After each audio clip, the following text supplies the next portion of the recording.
Les générations qui nous ont précédées ont résolu, même s'il reste encore un petit peu de travail, on l'a vu tout à l'heure, le problème des famines. Il me semble que notre génération et les générations qui vont nous suivre derrière vont devoir s'atteler au problème des crises financières.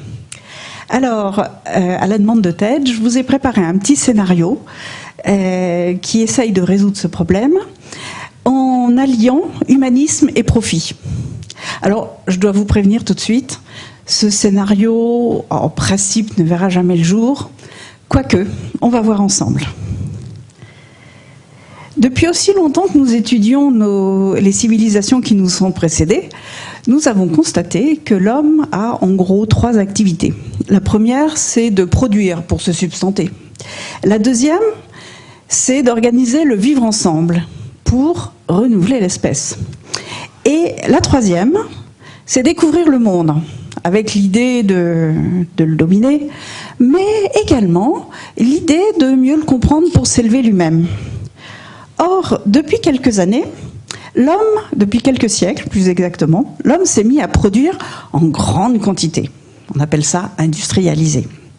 Et en industrialisant, il a pris petit à petit l'habitude d'utiliser des matériaux qui ne sont pas autour de lui. Parce qu'au début, il prenait tout ce qu'il trouvait autour de lui pour faire ce dont il avait besoin.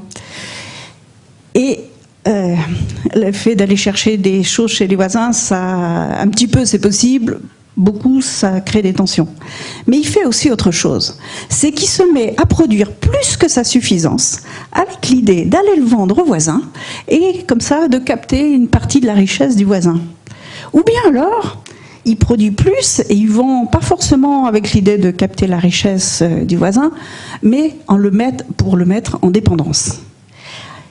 Quand cette pratique devient trop dense, on arrive à un gros problème que nous appelons la mondialisation.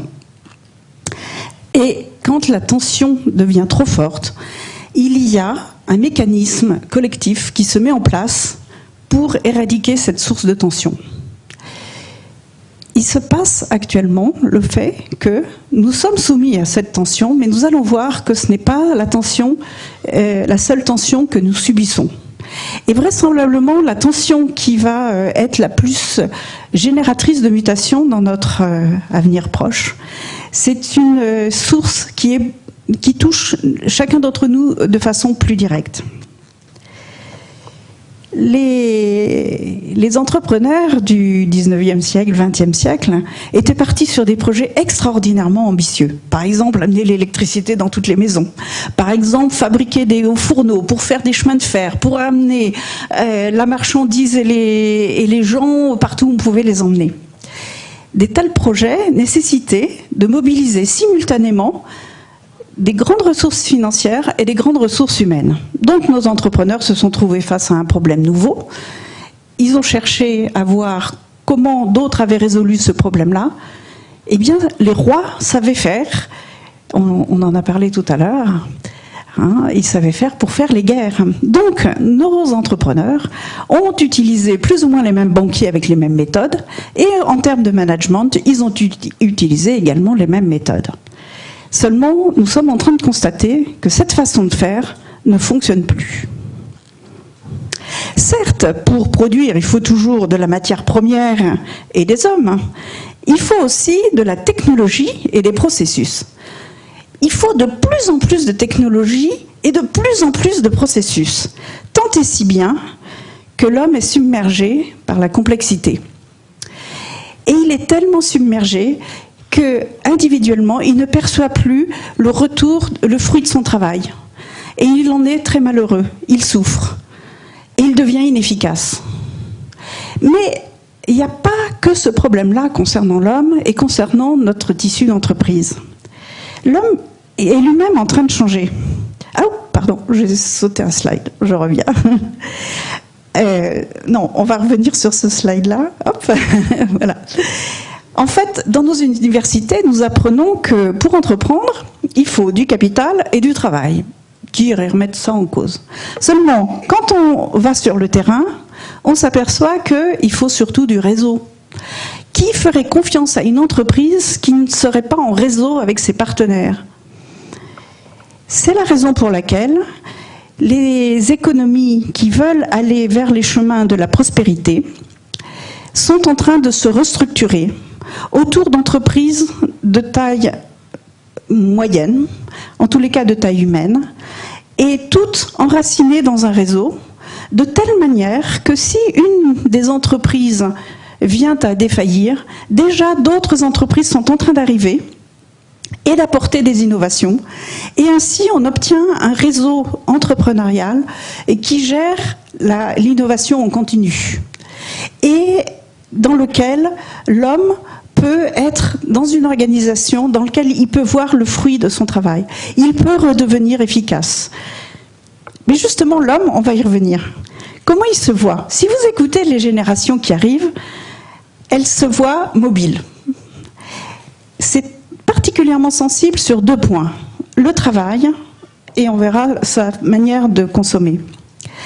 Plus aucun jeune n'imagine qu'il va faire carrière dans une seule et même entreprise, avec un peu de promotion pour donner un peu de saveur à la carrière.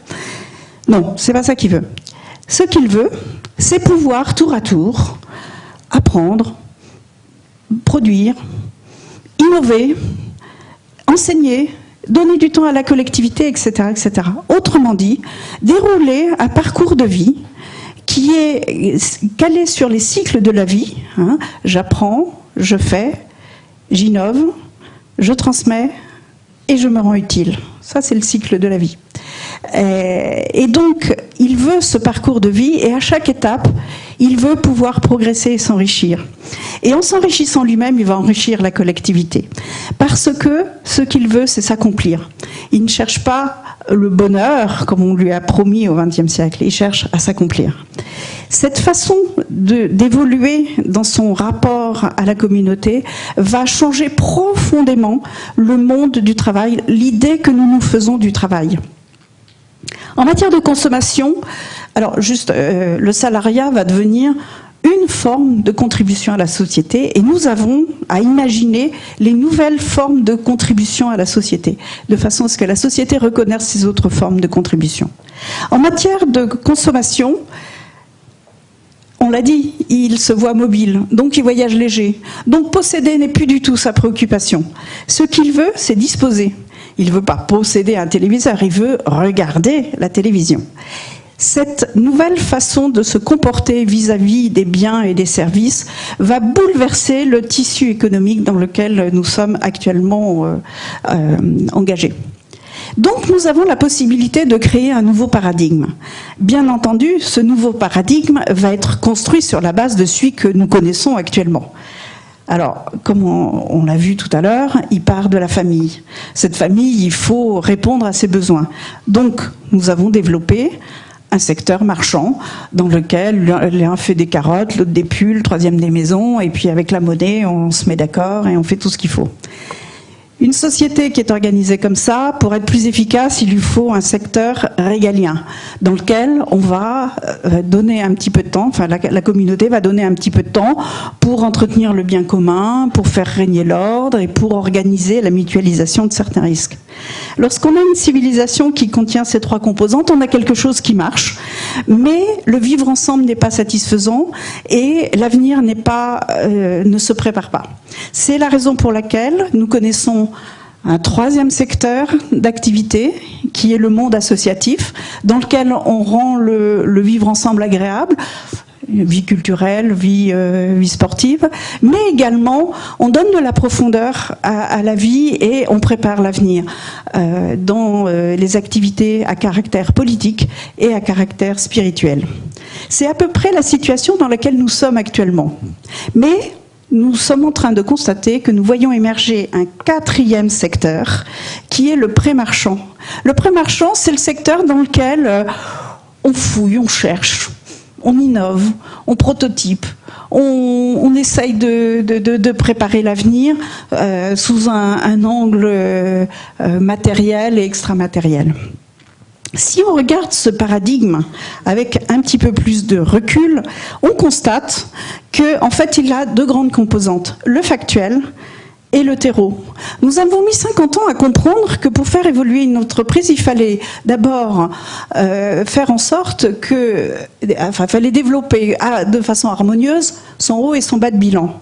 Nous sommes en train de découvrir que pour avoir une civilisation engagée dans la voie de la prospérité, il faut trouver des solutions pour faire en sorte que le factuel nourrisse le terreau et que le terreau nourrisse le factuel. Et actuellement, nous sommes dans une situation difficile parce que le marchand est trop prégnant dans notre paradigme. Mais nous avons un problème encore plus ennuyeux, c'est que notre modèle est incapable de récompenser les jardiniers du terreau. Or, une civilisation qui ne sait pas entretenir son terreau, qui ne sait pas utiliser son terreau, est une civilisation qui ne peut pas s'épanouir, qui ne peut pas connaître la prospérité. Pire, elle peut mourir. Il faut donc que nous nous dotions des instruments qui vont nous permettre de faire en sorte que nous créions des dynamiques entre le factuel et le terreau. Alors, on vous l'a dit tout à l'heure, je travaille dans pas mal de think tanks et je côtoie des partis politiques, en particulier des équipes programmatiques. Il y a une grande effervescence intellectuelle. Donc beaucoup d'instruments sont en train d'être imaginés. Je vais vous en parler que de 3 que nous avons plus ou moins abordés pour certains. Les monnaies complémentaires. Donc je ne vais pas faire mieux que Étienne, parce que là c'est pas possible. Ce que je voudrais dire concernant les monnaies complémentaires, c'est que pour ce qui est des monnaies institutionnelles, nous savons, celles que nous utilisons, pour ce qui nous concerne c'est l'euro, elles remplissent une fonction duale qui est guerrière dans les relations internationales et vestale dans les relations à l'intérieur de la zone.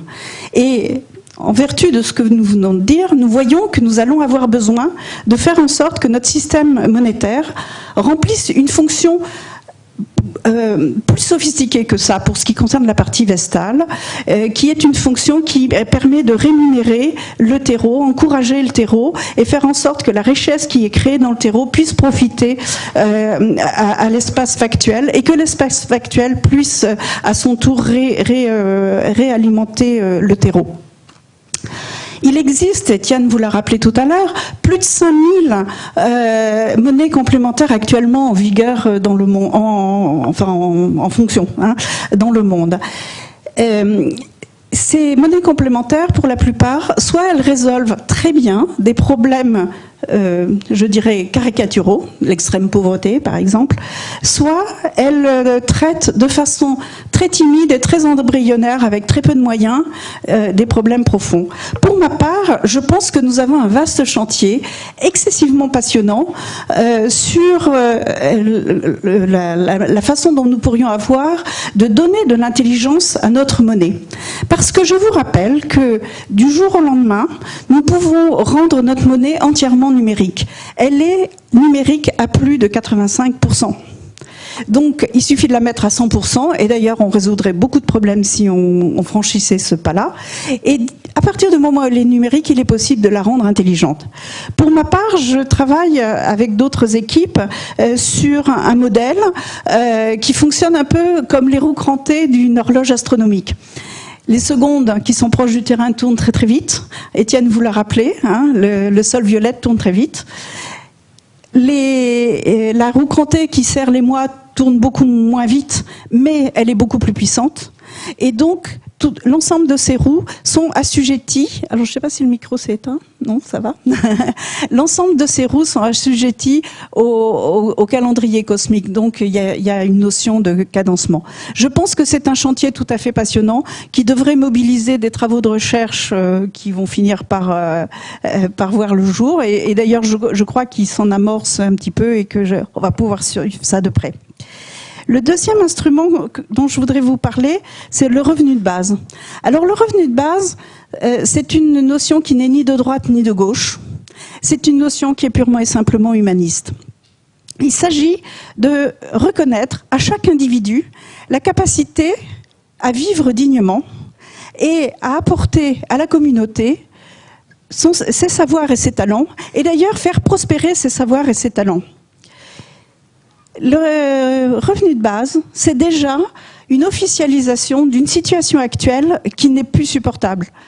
Actuellement, en Allemagne, 38% de la population vit d'un revenu de reversion, et en France, nous avons une centaine d'organismes qui distribuent et surveillent ce type de revenu. Le revenu de base, c'est surtout la possibilité de faire en sorte que nos concitoyens puissent avoir ce parcours de vie dont on a parlé tout à l'heure et dont notre civilisation a besoin. C'est avec le revenu de base que nous allons résoudre le problème du syndrome de Denis Papin. Denis Papin, c'est l'inventeur du moteur à explosion qui est mort tellement pauvre qu'on ne sait pas où est sa sépulture. Combien de talents avons-nous laissés sur la route parce que nous ne savions pas où leur donner la capacité de se révéler? Le troisième instrument dont je voudrais vous parler, ce sont les débutances. Alors, la finance, c'est la réflexion sur qu'est-ce qu'on fait de l'argent qu'on a obtenu à la fin d'une opération. Il y a eu la récolte, on a vendu ce qu'on pouvait vendre, on se retrouve avec un peu d'argent, qu'est-ce qu'on fait avec cet argent? La débutance, c'est l'opération tout à fait inverse. On a des projets, comment on va s'y prendre pour enclencher ces projets-là? Ceux qui n'ont jamais innové, en France et ailleurs, ne savent pas à quel point nous avons des progrès gigantesques d'efficacité à développer pour faire en sorte que nos innovateurs, le parcours de nos innovateurs et des gens qui les entourent, c'est-à-dire les financiers et l'ensemble des parties prenantes, les collectivités locales, les entreprises, ont besoin de se doter d'instruments financiers, mais également organisationnels pour fiabiliser le parcours de nos innovateurs. Parce que c'est avec les débutances et tous les travaux qui vont en découler que nous allons pouvoir avoir le tissu d'entreprise très dynamique dont on a parlé tout à l'heure. L'ensemble de ces innovations s'adresse à une population qui a envie de s'impliquer. Et en s'impliquant, elle va sûrement mettre en place une nouvelle forme de démocratie. Elle mettra vraisemblablement une forme de démocratie qui sera sur le modèle des roues crantées qu'on a évoqué à propos des monnaies complémentaires. Donc, comme vous le voyez, j'estime que nous sommes sur le seuil d'un très grand bouleversement sociétal ou civilisationnel, vraisemblablement. Les entrepreneurs du XXe siècle, qui s'étaient lancés dans ces projets extraordinaires, avaient besoin de mobiliser toute la population. Et ils leur avaient fait une promesse. C'était le bien-être pour tous grâce au progrès technique. On voit bien qu'aujourd'hui, cette promesse ne marche plus. Je vais vous en proposer une. Elle vaut ce qu'elle vaut, hein. Voilà, c'est l'accomplissement de chacun grâce au progrès démocratique. Ainsi, un monde plus mature pour une population plus impliquée semble quelque chose de possible, si nous le voulons. Je vous remercie.